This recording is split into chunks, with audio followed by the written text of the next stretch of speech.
इस लेक्चर में हम डिस्कस करेंगे यूनिट 11 जो कि यहाँ पे रहेगी ऑटोकोइड्स। तो ऑटोकोइड्स हमारे क्या होते हैं इस लेक्चर में इनको डिटेल में हम देखेंगे। फर्स्ट हम देख लेते हैं अपना सिलेबस। देखिए सब्जेक्ट है हमारा फार्माकोलॉजी और इसकी जो यहाँ पे यूनिट 11 है ऑटोकोइड्स। तो फर्स्ट हम देख लेते हैं इस यूनिट के अंदर कौन कौन से टॉपिक हमें डिस्कस करने हैं। तो फर्स्ट यहाँ पे हम देखेंगे हमारे ऑटोकोइड्स क्या होते हैं इनकी डेफिनेशन। उसके बाद में यहाँ पे हम देखेंगे physiological role of histamine 5-HT and prostaglandins. एक तो हमारे यहाँ पे ये रहेंगे। सेकंड इसमें हम देखेंगे क्लासिफिकेशन क्लिनिकल यूजेस और साथ में adverse effect of antihistamines and 5-HT antagonist. तो ये हमारा टोटल सिलेबस है इस यूनिट का और कोशिश करेंगे इसी लेक्चर में पूरी यूनिट को आपके यहाँ पे डिस्कस करने की। तो चलिए देख लेते हैं। अब देखिए जो हमारी यूनिट है काफी ज्यादा इंपॉर्टेंट है। एक तो ये है कि इसमें काफी कुछ सीखने को आपको मिलेगा। सेकंड क्या है कि हमारा जो एग्जाम है तो उसमें ना इसमें से एक ना एक टॉपिक आपको रखा हुआ मिलेगा। काफी ज्यादा इंपॉर्टेंट है। चलिए स्टार्ट कर लेते हैं। देखिए ऑटोकोइड्स क्या होते हैं पहले हम इनको यहाँ पे समझते हैं। तो जैसे कि हमने यहाँ पे लिखा हुआ है क्या है कि हाथों हाथ लिखने में थोड़ा टाइम लग जाता है इसलिए हमने इनको पहले लिख लिया। देखिए ऑटोकोइड जो होते हैं इसको सीधा हम समझे। इसको हम दो जगह यहाँ पे डिवाइड करें। फर्स्ट हमारे यहाँ पे ओट हो गया, सेकंड हो गया हमारे यहाँ पे एकोइड्स। अब यहाँ पे जो है जैसे यहाँ पे ओ लगा हुआ है हमने यहाँ पे ए लगा दिया।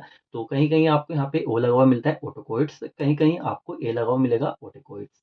तो दोनों हमारा मतलब सेम ही होता है, कहीं कहीं पे ये हमारा इस तरह से मिल जाता है। तो यहाँ पे देखिए यहाँ पे जो ओट है इसका मीन्स होता है यहाँ पे सेल्फ मतलब खुद से। हमारा जो इक्विड्स होता है इसका मतलब होता है रेमेडी। अब इसका यहाँ पे क्या मतलब निकल के आ रहा है, जैसे कि हमारी बॉडी है, ह्यूमन बॉडी है। तो क्या होता है कि हमें कहीं भी कोई इंजरी हो जाती है, कोई हमें चोट वगैरह लग जाती है। तो उस टाइम पे क्या होता है हमारे जो यहाँ पे ये ऑटोकोइड्स होते हैं बॉडी में हमारे रिलीज होते हैं।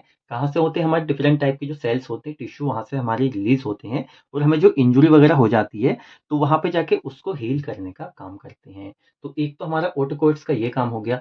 सेकंड क्या होता है कि बॉडी में इन्फ्लेमेशन वगैरह भी हमारे ये कोस करते हैं। किस तरह से कोस करते हैं हम देखेंगे।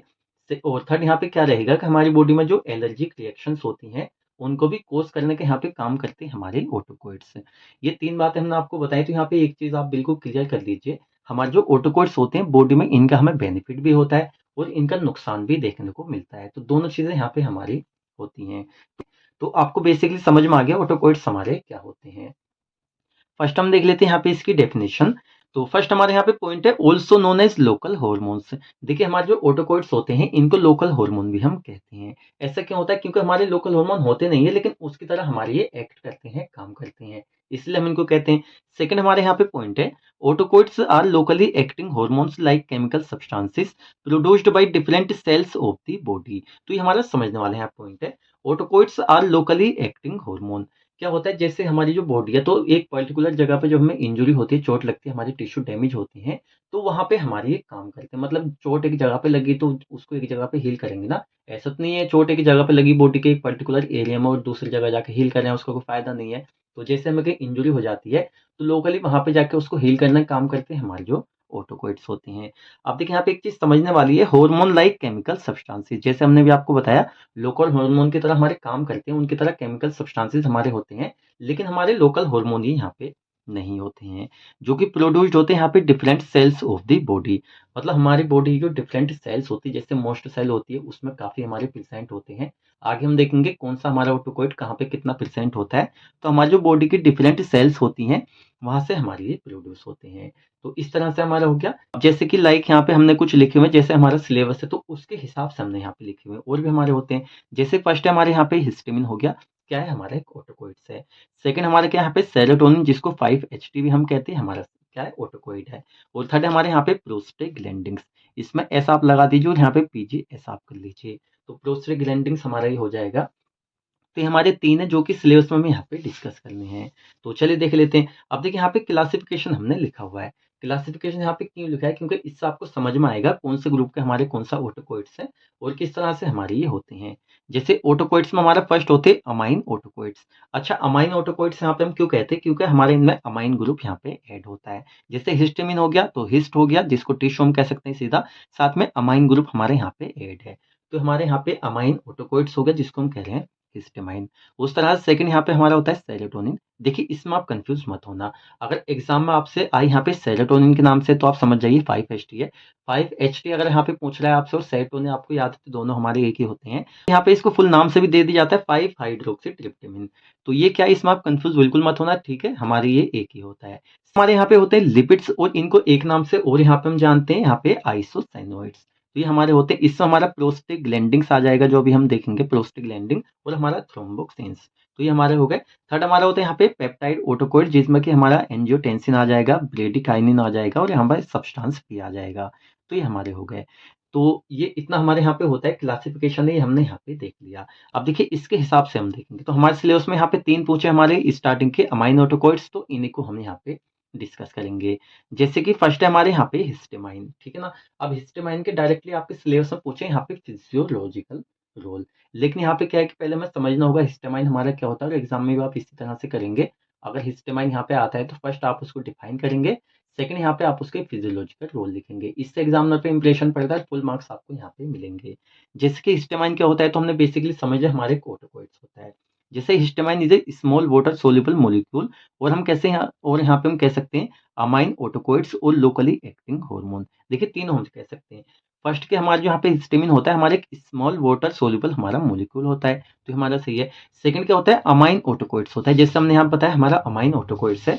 और थर्ड हमारे यहाँ पे लोकली एक्टिंग हार्मोन, मतलब लोकली एक्टिंग हार्मोन की तरह हमारे काम करता है जो ऑटोकोइड्स है, हमने आपको पीछे इसको बता दिया। तो एक पॉइंट और आप यहाँ पे ऐड कर सकते हैं, जैसे कि which mediates its effect by binding to receptors. देखिए मेन पॉइंट है हमारा क्या होता है, हमारा जो हिस्टामाइन होता है, हमारे ऑटोकोइड्स होते हैं, तो हमारे डायरेक्टली इफेक्ट हमें नहीं देते हैं। इनके हमारे क्या होता है, जैसे कि हमारा हिस्टामिन है तो इसके अपने रिसेप्टर हैं, हमारा 5-HT है उसके अपने रिसेप्टर्स होते हैं, हमारा प्रोस्टाग्लैंडिन्स है उसके अपने रिसेप्टर होते हैं। तो जैसे क्या होता है, हमारा हिस्टामाइन जिस रिसेप्टर पर जाके हमारा बाइंड करता है, उसी तरह के इफेक्ट हमें देखने को मिलते हैं। जैसे यहाँ पे हमारे हिस्टामाइन के रिसेप्टर की हम बात करें, तो H1, H2, H3, H4 ये हमारे 4 इसके रिसेप्टर्स होते हैं। अब इसमें एक चीज़ और है, जैसे कि हमारे जो H1 यहाँ पे रिसेप्टर है, हमारे कहाँ प्रेज़ेंट होता है, जैसे हमारा CNS हो गया, GIT हो गया। देखिए आपको ना इनको लिखने की ज़रूरत नहीं है, जहाँ पे हमने यहाँ पे पेंसिल से लिखे हुए हैं, ये हमने आपकी जो बेसिक नॉलेज है ना, उसको यहाँ पे मतलब देने के लिए लिखे हुए हैं। थोड़ा-सा आपको एक्स्ट्रा नॉलेज देने के लिए लिखे हुए हैं, आपको ये एग्ज़ाम में नहीं लिखने हैं। हमने नोट भी करके यहाँ पे लिख दिया जिससे आपको पता रहे। तो हमारा जो H1 है हमारा, जैसे सेंट्रल नर्वस सिस्टम हो गया, GIT हो गया, गैस्ट्रोइंटेस्टाइनल ट्रैक्ट ब्रोंकाई हो गया, यहाँ पे हमारे प्रेजेंट होते हैं और जगह भी होते हैं। तो सपोज कीजिए हमारा जो हिस्टामाइन है, अगर हमारा H1 रिसेप्टर पे जाकर बाइंड हो रहा है, तो हमारे इफेक्ट कहाँ पे देगा, CNS, GIT, ब्रोंकाई, इस तरह से। आगे हम देख लेंगे। सेकंड जैसे हमारा H2 रिसेप्टर होता है, हमारे CNS, हार्ट एक्सेट्रा में प्रेजेंट होता है।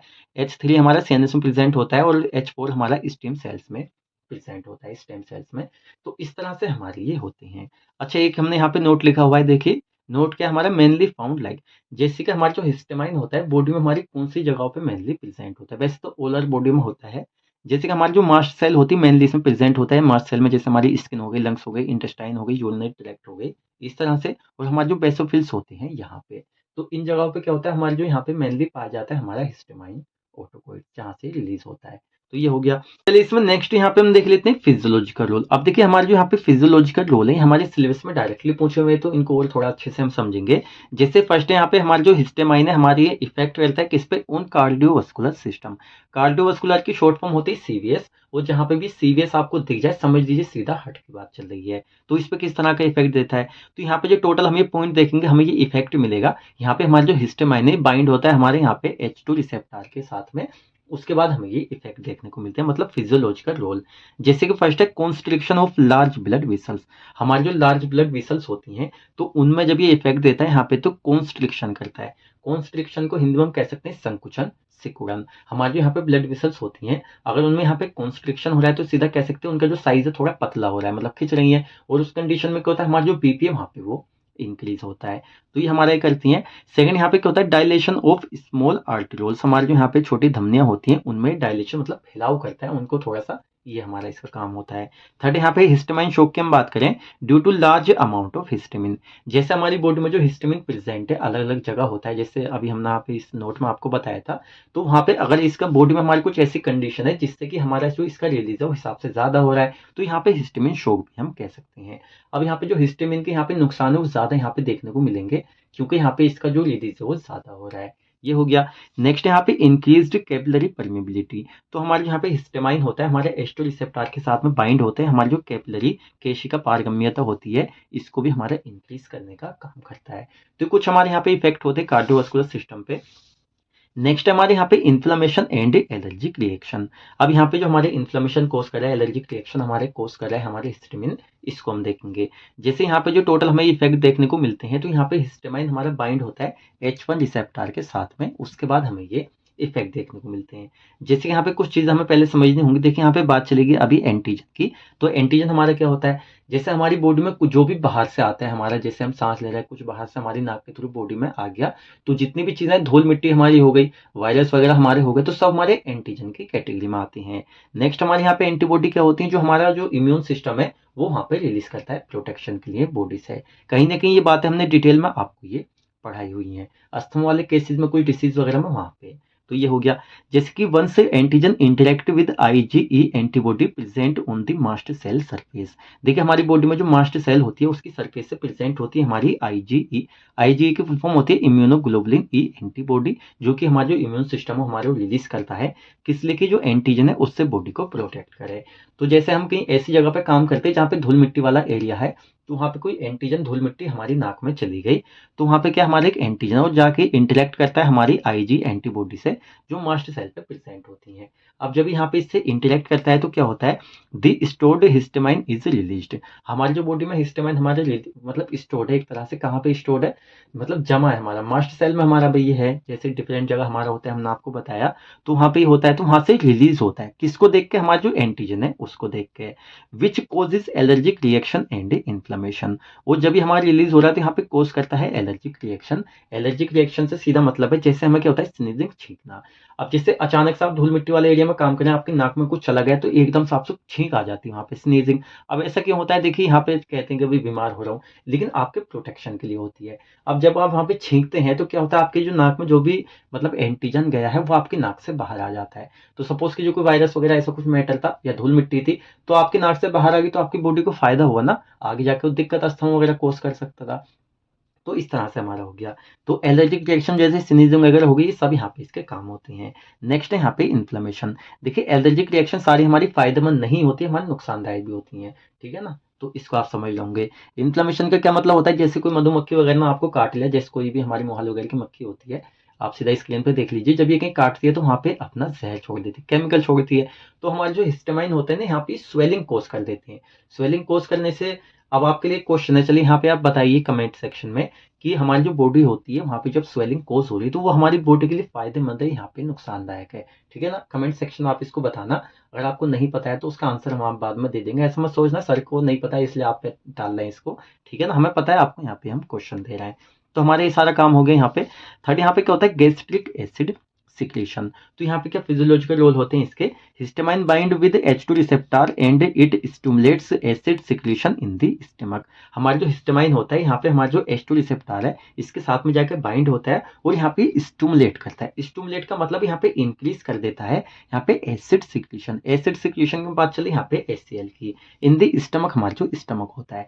तो एक टॉपिक हमने आपको पढ़ाया था पेप्टिक अल्सर्स। तो वहाँ पे क्या होता है, जैसे हमारी बॉडी में जो यहाँ पे हमारा एसिड होता है पेशेंट हमारे यहाँ पे, तो ये क्या करता है, अगर ये हमारी जो इसकी लिमिट है बॉडी में उससे ज़्यादा हो रहा है तो ऊपर जाता है हमारे जो मतलब वहाँ पे क्या होता है, अल्सर्स वगैरह, घाव वगैरह भी बना देता है। तो यहाँ पे हमारे जो अगर हिस्टामाइन यहाँ पे H2 रिसेप्टर पे जाकर बाइंड होता है तो यहाँ पे एसिड सिक्रीशन को स्टिमुलेट करता है स्टमक के अंदर, जिसका रिजल्ट यहाँ पे क्या देखने को मिलता है कि कोज हो जाती है, या तो हमें एसिडिटी होगी, भाई एसिड सिक्रीशन ज़्यादा हो रहा है हमारे पेट में, और साथ में यहाँ पे अल्सर्स, और साथ में यहाँ पे अल्सर्स वगैरह भी हमारे लिए कोज कर सकता है। अब देखिए यहाँ पे इसके नुकसान है, ठीक है ना। यहाँ पे फायदा तो है नहीं, तो इसलिए हम कह रहे हैं हिस्टामाइन मतलब हमारे जो ऑटोकोइड्स हैं हमारे फायदेमंद भी होते हैं, नुकसानदायक भी होते हैं। तो ये हमारे यहाँ पे कोज कर देता है। और थर्ड यहाँ पे जैसे हमने इनको डिटेल में नहीं लिखा हुआ है, इतना आपके लिए इनफ है, न्यूरोट्रांसमीटर इन CNS।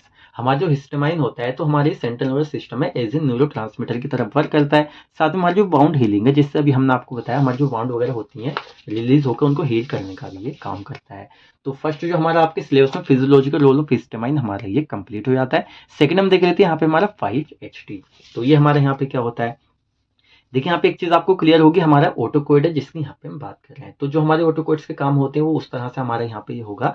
देखिए हम इसको 5HT भी कह देते हैं, सेरोटोनिन भी कह देते हैं, और हमारा 5HT की फुल फॉर्म आ जाती है 5 हाइड्रोक्सी यहाँ पे ट्रिप्टोमाइन। तो तीनों हमारे यहाँ पे इसका नाम होता है। तो फर्स्ट हम देख लेते हैं इसकी definition. It is a type of autacoids, ठीक है ना। तो हिस्टामाइन को हमने डिटेल में इसलिए आपको बताया, आगे वाले अब इजीली आपको समझ में आएंगे, ज्यादा टाइम यहाँ पे हम नहीं लेंगे। तो हमारे क्या, हमारा ऑटोकोइड्स का हमारा ये एक टाइप होता है। सेकंड इसमें इट इज ए न्यूरो और एक तरह से हमारा न्यूरो की तरह हमारा ये वर्क करता है। तो हमारे पॉइंट हो गए। थर्ड हमारा पॉइंट है it is found in GIT platelets CNS of human and animals. जैसे ह्यूमंस हो गए, एनिमल्स हो गए, प्लांट्स हो गए, देखिए डिफरेंट जगह हमारी होती हैं।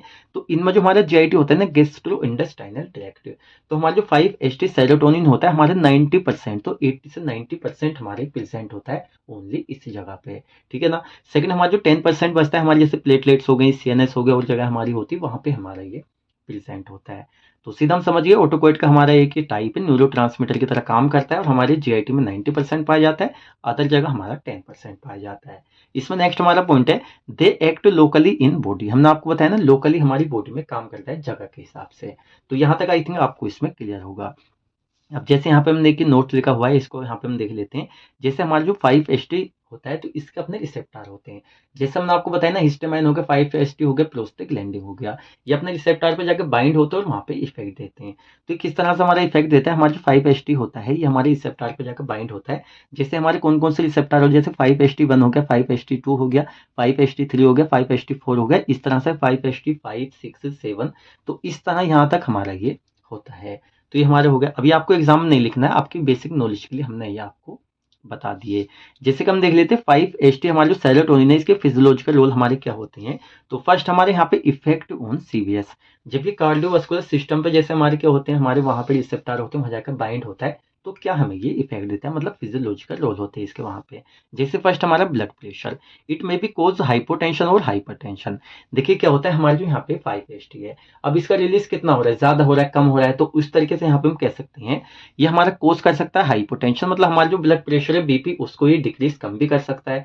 साथ में हाइपरटेंशन मतलब बीपी को ये इंक्रीज भी कर सकता है। अब यहाँ पे क्या होता है ना, इसकी डोज वगैरह पे हमारे डिपेंड करता है, डिपेंड्स ऑन डोज। ये हो गया। अब यहाँ पे एक चीज देखने वाली है, it's action on BP is complex. देखिए हमारा कॉम्प्लेक्स होता है, थोड़ा जटिल होता है, कभी बढ़ा रहा है कभी घटा रहा है, तो थोड़ा सा मतलब समझना इसको कॉम्प्लेक्स होता है। ये हो गया। नेक्स्ट यहाँ पे सीवीएस की बात चले तो यहाँ पे हमारा हट आ जाता है। 5-HT binds to 5-HT4 receptor. जैसे अभी हमने आपको रिसेप्टर बताए थे, हमारे जो यहाँ पे 5-HT होता है, ये हमारे यहाँ पे बाइंड होता है 5-HT4 रिसेप्टर पे जाकर, और यहाँ पे it's induces a positive inotropic effect. और यहाँ पे क्या करता है, बाइंड होकर हमारे पॉजिटिव आइनोट्रोपिक इफेक्ट हमारे ये इंड्यूस करता है वहाँ पे, जिसका सीधा मतलब हमारी जो हार्ट रेट होती है यहाँ पे ये इंक्रीज हो जाती है, और हमारी जो हार्ट रेट अगर इंक्रीज हो रही है तो इसका बीपी भी वहाँ पे इंक्रीज होगा। तो इस तरह का इफेक्ट ये देखने को मिलता है हमारे हट पे, यहाँ पे 5-HT का। तो ये आपको क्लियर होगा यहाँ पे। और इसमें नेक्स्ट हम देख लेते हैं यहाँ पे second action on smooth muscles. हमारा जो 5-HT होता है तो बॉडी हमारी जो स्मूथ मसल्स होती हैं, जैसे हमारी हो गई इंटेस्टाइन हो गई, ब्रोंकाई हो गई, यूट्रस हो गई, तो यहाँ पे किस तरह का ये इफेक्ट देता है, मतलब यहाँ पे इसके फिजियोलॉजिकल रोल है।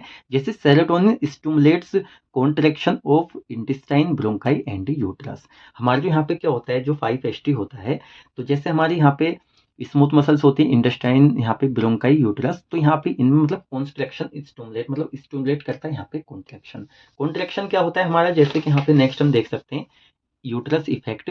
5-HT induces uterine contraction. Contraction जब होता है, सीधा हम कह सकते हैं जो एबॉर्शन वगैरह होता है उस टाइम पे इन चीजों को दिया जाता है यहाँ पे एबॉर्शन के लिए। तो ये चीजें हमारी हो गई, सीधा आप समझ गए। हमारे जो यहाँ पे 5-HT होता है स्मूथ मसल्स में, जैसे हमारी इंटेस्टाइन हो गई, यूट्रस हो गई, ब्रोंकाई हो गई, तो इनमें कॉन्ट्रैक्शन करने का यहाँ पे ये काम करता है। तो ये चीज आपको क्लियर होगी। नेक्स्ट यहाँ पे own CNS, central nervous system, जो उस पर किस तरह का हमारे फिजियोलॉजिकल रोल होते हैं इसके। 5-HT regulates sleep, mood, anti depressant action, temperature and appetite. ये हमारा मेन पॉइंट है यहाँ पे। हमारा जो 5-HT है, देखिए रेगुलेट्स करने का काम करता है। जैसे स्लीप वगैरह हमारी हो गई भाई, सेकंड हमारा मूड हो गया, जैसे आप बहुत ही ज्यादा टेंशन में, आप डिप्रेसेंट है वहाँ पे, मतलब डिप्रेस है आप, तो वहाँ पे एंटी डिप्रेसेंट एक्शन हमें दे रहा है, मतलब रिलैक्स करने का काम करता है, होता है उसको रेगुलेट करने का काम करता है। नेक्स्ट हमारी जो एपेटाइट, हमारी भूख होती है, उसको भी यहाँ पे रेगुलेट्स करने का काम करता है। तो ये चीज हमारी हो गई। और इसमें 4 पॉइंट है हमारा, it involves in inflammatory and allergic reactions. जैसे हमारा हिस्टामाइन होता है यहाँ पे इन्फ्लामेशन में और एलर्जिक रिएक्शन में, उस तरह से हमारा यहाँ पे 5-HT भी इन्वॉल्व होता है, क्योंकि हमारा ये भी क्या है, एक ऑटोकोइड्स है। तो आई थिंक ये आपको यहाँ पे क्लियर होगा। कोई अब चलिए इसमें नेक्स्ट यहाँ पे हम देख लेते हैं प्रोस्टेग्लैंडिंस। तो ये हमारा क्या होता है, देखिए इसको शॉर्ट में हम कहते हैं पीजीएस। तो कहीं भी आपको पीजीएस के नाम से आ जाए, प्रोस्टेग्लैंडिंस के नाम से आ जाए, आपको बिल्कुल कंफ्यूज नहीं होना है। और यहाँ पे कुछ चीजें हमने यहाँ पे लिखी हुई है पेंसिल से, तो ये इसलिए यहाँ पे लिखी हुई है क्योंकि आगे जाके आपको डाउट कोई रह सकता है डिस्कस करते टाइम, तो वो आपको ना रहे इसलिए हम आपको स्टार्टिंग में बता देते हैं।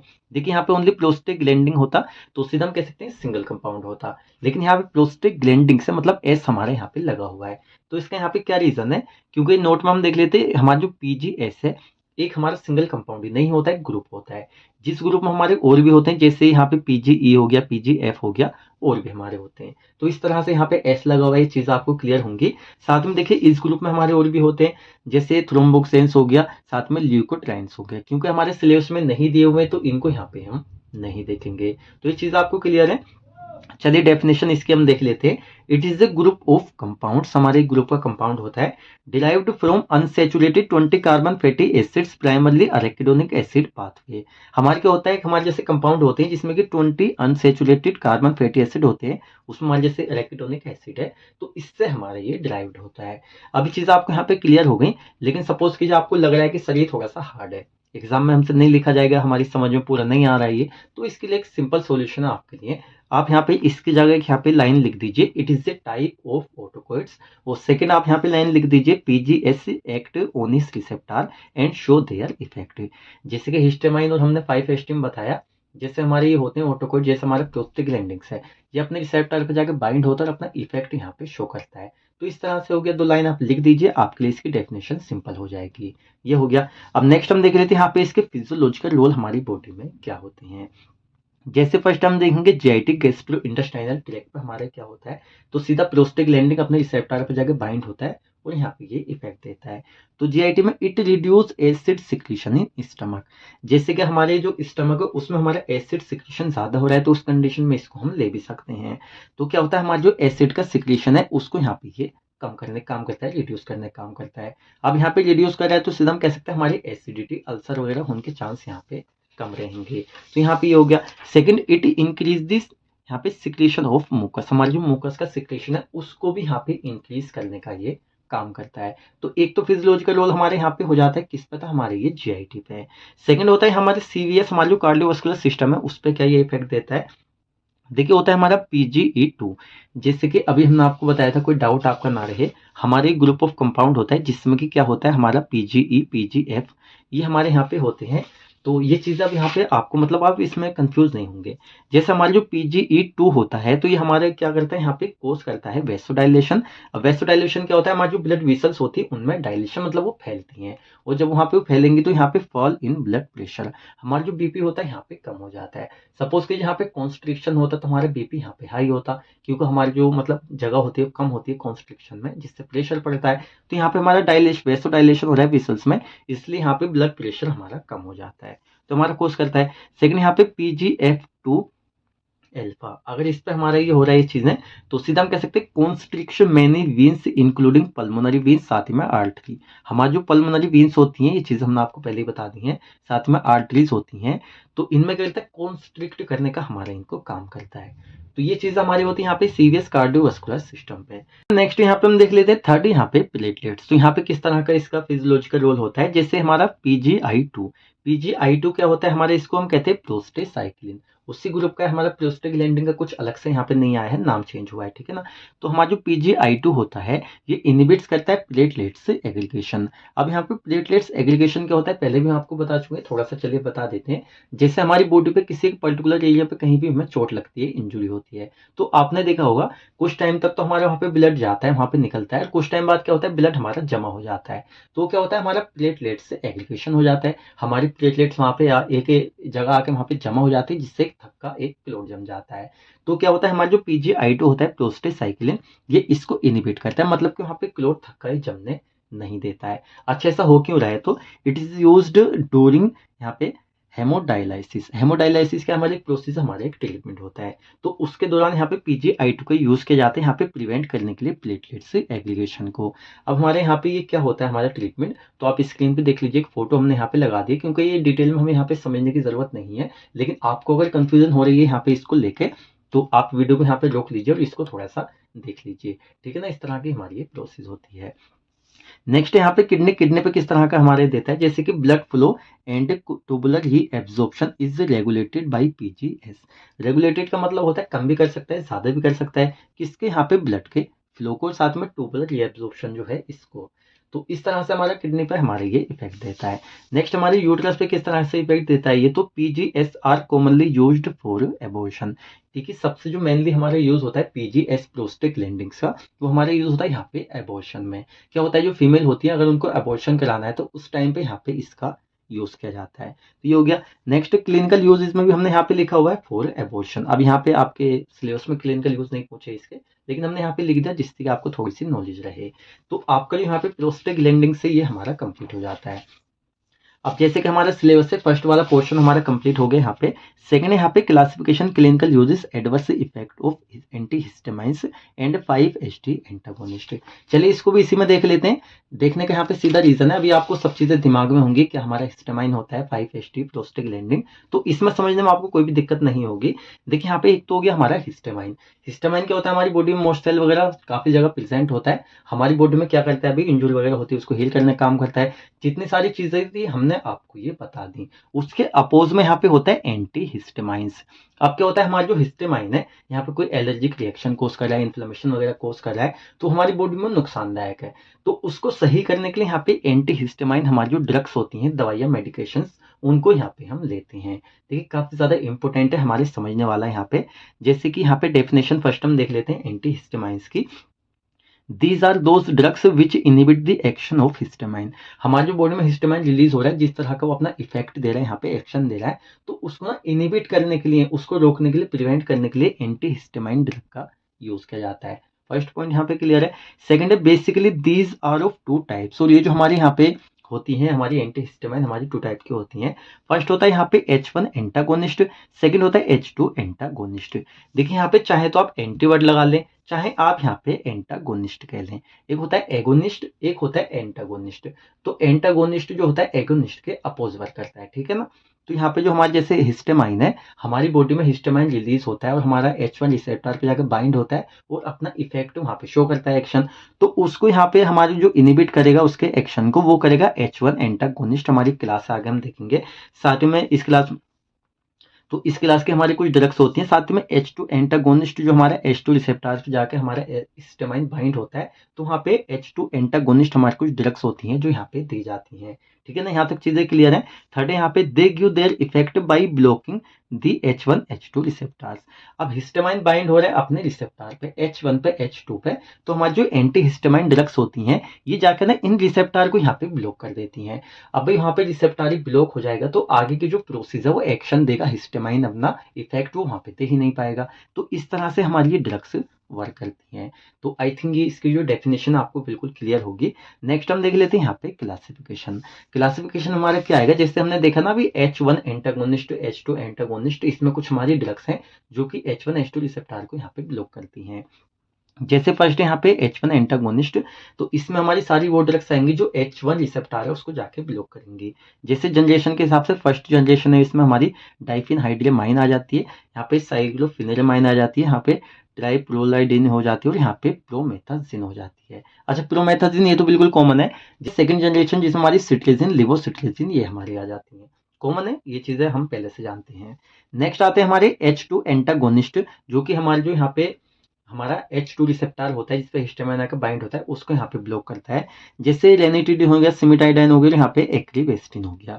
अब यहाँ पे हमारी कौन सी ड्रग्स है, हमारी ये एंटा एसिड्स हैं। जैसे कि हमारी जो गैस्ट्रो इंटेस्टाइनल ट्रैक्ट होती है वहाँ पे हिस्टामाइन जाके क्या कर रहा है, एसिड के सिक्रेशन को इंक्रीज कर रहा है, जिससे कि एसिडिटी हो रही है, हमें अल्सर वगैरह हो रहा है, तो उस कंडीशन में इनको हम दे देते हैं जिससे कि वो वहाँ पे ट्रीट हो सके। तो ये हमारा हो गया। इसमें नेक्स्ट हम देख लेते हैं इसके क्लिनिकल यूजेस। हमारा जो एंटी हिस्टामाइन्स होता है इसके क्लिनिकल यूजेस क्या होते हैं, मतलब कहाँ कहाँ पे इसको यूज किया जाता है। जैसे एलर्जिक, अब क्या होता है, हिस्टामाइन की वजह से हमें एलर्जिक रिएक्शन वगैरह कोज होती है, लाइक जैसे कॉमन कोल्ड हो गया, स्नीजिंग हो गया, तो वहाँ पे हम यहाँ पे एंटी हिस्टामाइन का यूज करते हैं। अच्छा नोजिया में यूज कर सकते हैं, वोमिटिंग उल्टी आने में हम यूज कर सकते हैं। सिडेशन वगैरह जैसे एंटी हिस्टामाइन्स यहाँ पे यूज किए जाते हैं।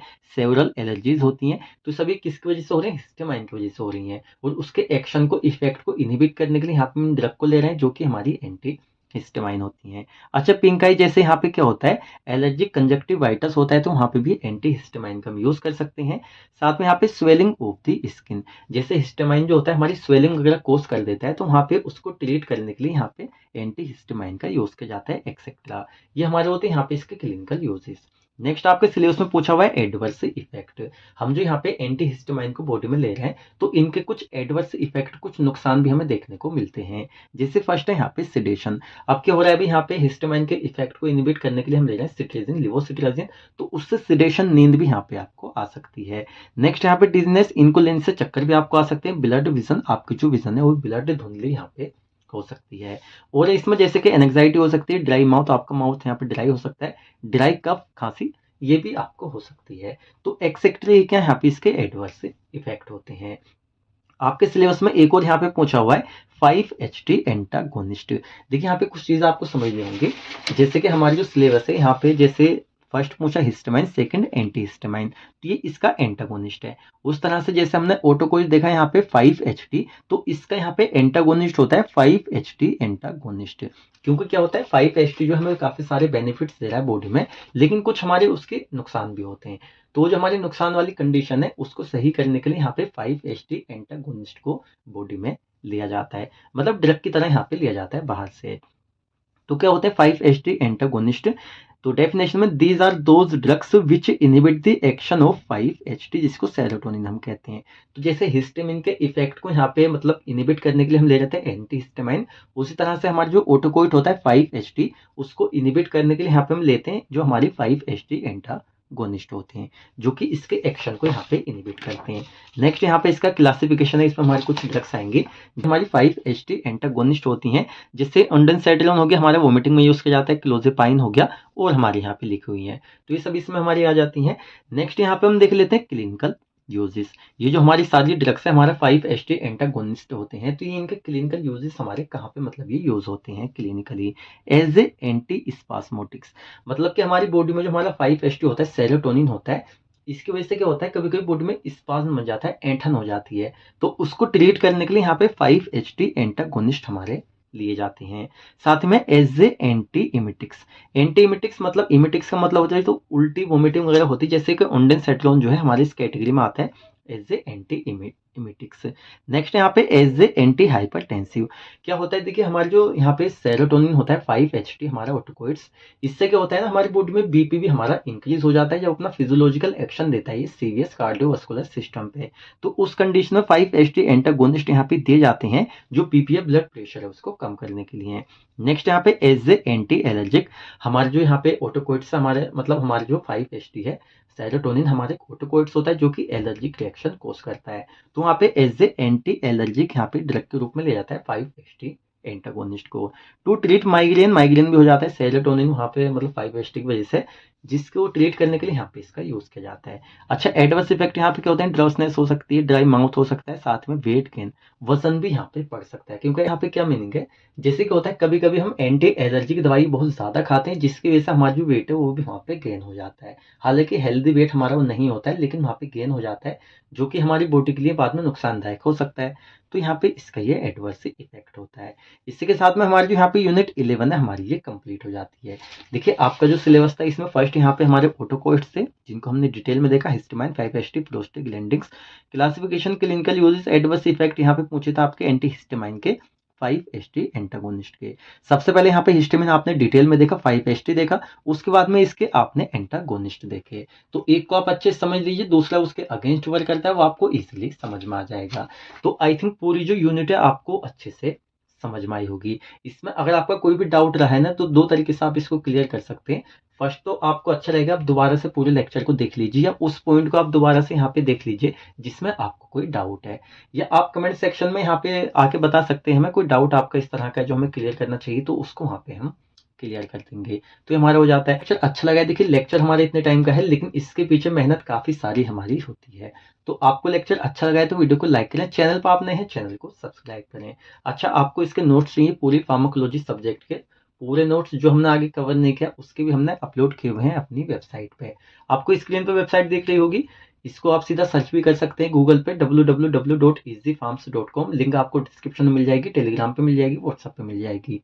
कहीं से भी आप लिंक ले सकते हो। यहाँ पे जो नोट्स हैं इंग्लिश में या हिंदी प्लस इंग्लिश में आप पढ़ते हैं, दोनों लैंग्वेज में यहाँ पे हैंड रिटन नोट्स आपको मिलेंगे, जो कि यहाँ पे हैंड रिटन लिखे हुए होते हैं। तो आप वहाँ पे ले सकते हैं, ज्वाइन हो सकते हैं। हम मिलते हैं जल्दी आपसे नेक्स्ट वीडियो लेक्चर में।